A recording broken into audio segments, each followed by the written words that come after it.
বকুলপুর গ্রামে বিশু ধোপা তার বউ ময়নাকে নিয়ে বাস করত। গ্রামের বাড়ি বাড়ি গিয়ে জামা কাপড় এনে তা মোরলের পুকুরেই ধুত। গ্রামের সকলেই তাকে বিশু ধোপা বলেই ডাকত। ও গিন্নিমা, কই গো কই গো সকলে, আজকে আর জামা কাপড় নেই, দাও গো দাও গিন্নিমা। আহ মরণ, সকাল সকালে সে এমন ডাক পারিস কেন বাপু শুনি? তোকে বলেছিলাম না দুপুর দুপুর আসবি?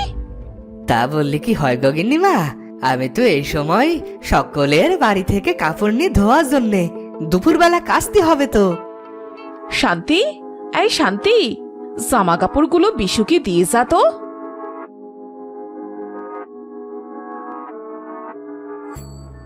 তা গিন্নিমা, আগের যে টাকাটা বাকি ছিল সেটা যদি দিতেন। কিসের টাকা শুনি? সব টাকাই তো দেয়া হয়েছে। সে কি করছেন গিন্নিমা, গত 3 বার কাপড় নিলেন, বললেন যে আজ টাকা দেবেন। কই, আমি তো আগের দিনই সব টাকা দিয়ে দিয়েছি। মিথ্যে বলছিস কেন বিশু? গিন্নিমা কি বলছেন আপনি?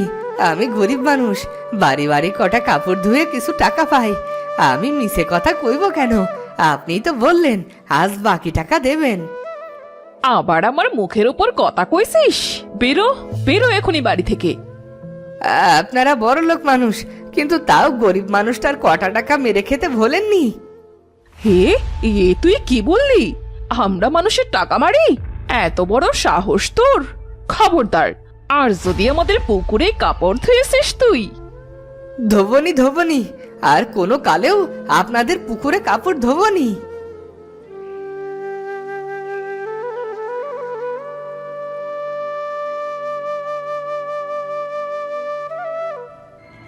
যাবনি, আর কোনোদিন যাবনি তাদের পুকুরে, গরিবের টাকা কটাও মেরে খায়।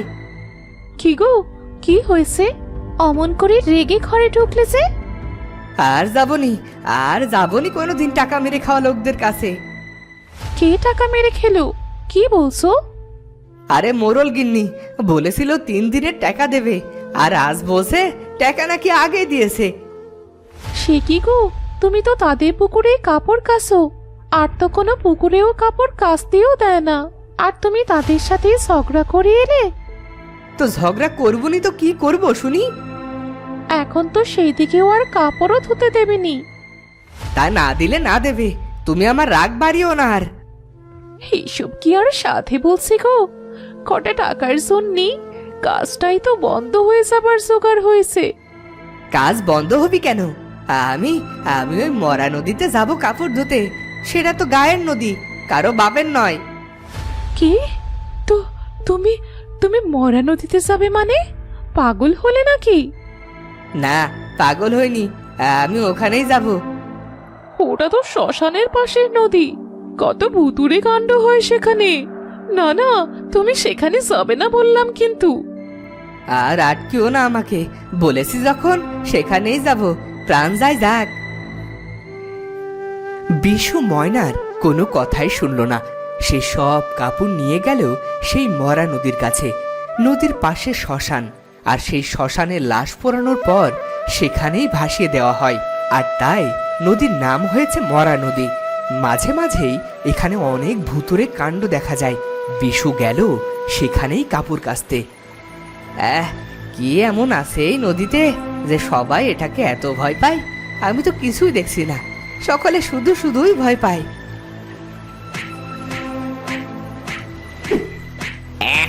এই বেটা এখানে কাপড় ধুতে এসেছে, দেখো দেখো বউ। কই কই দেখি। হ্যাঁ হ্যাঁ, তো ওই যে এক মানুষ কাপড় কাচে। কতদিন এখানে মানুষ আসতে দেখিনি, সেই যে কবে এটা মরা নদী বানালো মানুষ, তারপর থেকে তো শ্মশানেও আর কেউ মরা পোড়াতে আসে না। ঠিকই বলেছো, আমার কতদিনের ইচ্ছে মানুষ দেখবো, কিন্তু এই গাছকে দেখে যে যেতেও পারিনি। এই বউ জানিস, আমার না মন চায় মানুষ দেখবো, ওদের দেখতে ভারী মজা। আচ্ছা, ওই মানুষটার কাছে গেলে কেমন হয়? বেশ হয় বেশ হয়, চল চল ওটারই কাছে যাই।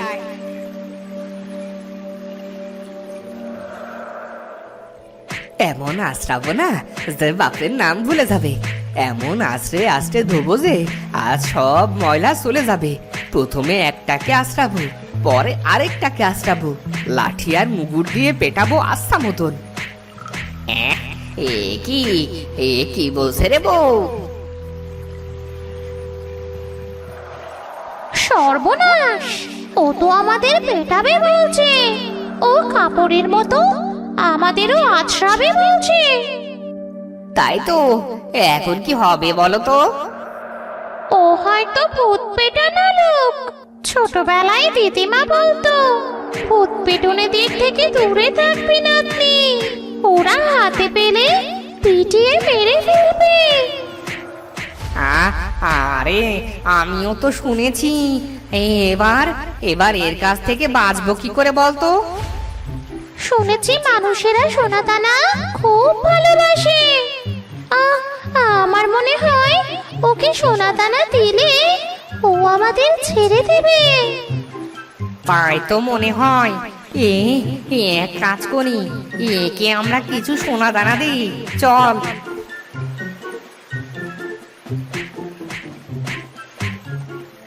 আরে আরে এগুলো কি? দেখে তো মোহর মনে হচ্ছে। হ্যাঁ হ্যাঁ, তাই তো। আরে এ কি আশ্চর্য ঘটনা!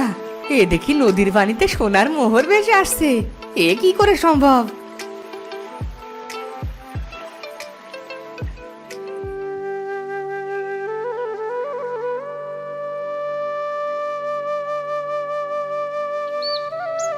ও বউ, তাড়াতাড়ি দেখে যাও।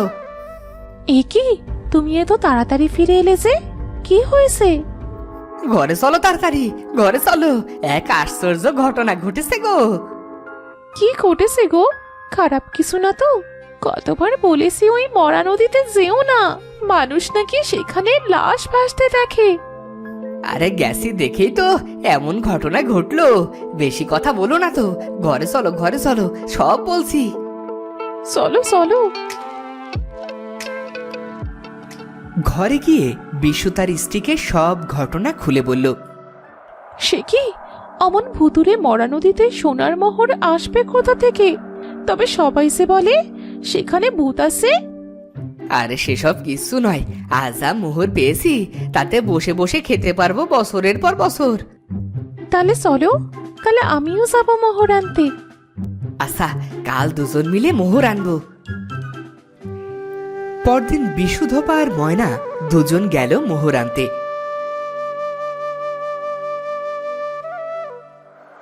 ওই দেখ পুটি, ওই ভূত পেটানো লোকটা আবার এসেছে।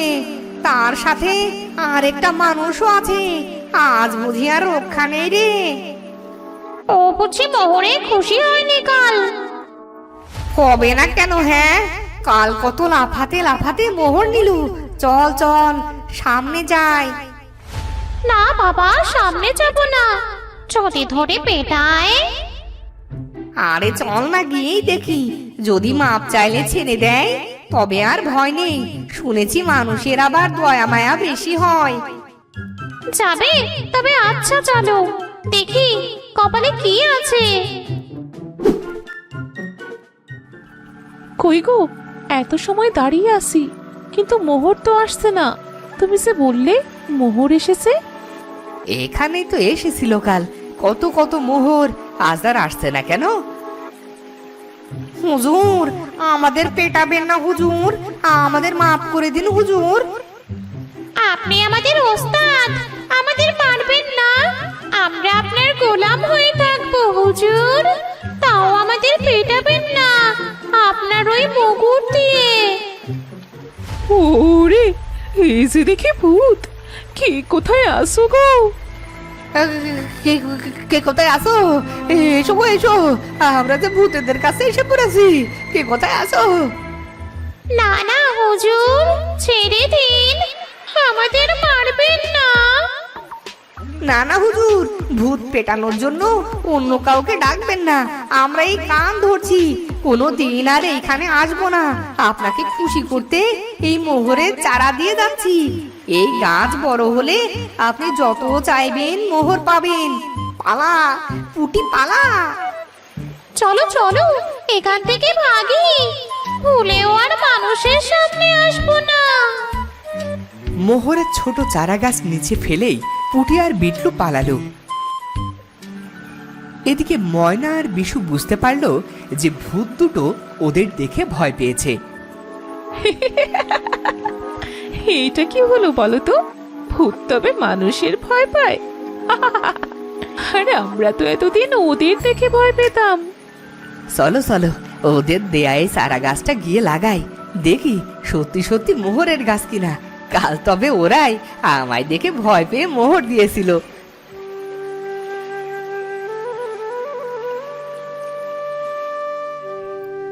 এরপর বাড়ি গিয়ে ময়না আর বিশু সেই মোহরের গাছ লাগানো দুদিনের মধ্যেই সেই গাছে মোহর হতে শুরু করে, আর তারা সুখে শান্তিতে সেগুলো বিক্রি করে বাস করতে থাকে। তো বন্ধুরা, ভিডিওটি কেমন লাগলো? যদি ভালো লাগে চ্যানেলটি সাবস্ক্রাইব করে বেল আইকনটি বাজিয়ে দিও। দেখা হচ্ছে পরের ভিডিওতে।